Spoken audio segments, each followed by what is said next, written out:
Alam mo ba, ang lapay o pankreas ay manager ng ating katawan. Kung wala ito, hindi natin makuha ang enerhiya mula sa ating kinakain. Mahalaga ang pankreas dahil ito ang gumagawa ng insulin para ma-regulate ang ating blood sugar at mga enzyme para sa tamang digestion.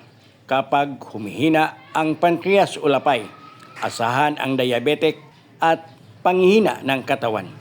Kaya dapat alagaan ang pankreas mo bago pa humihina at magkaroon ka ng diabetes. Alam mo ba, ayon sa pag-aaral, ang mga compound sa dahon ng tambis makatulong pagprotekta sa ating pancreatic cells na hindi masisera at humihina.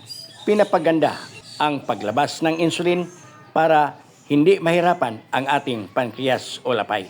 Kaya para healthy pancreas, iwas sa sobrang tamis, uminom ng maraming tubig at subukan ang natural na suporta sa dahon ng tambis.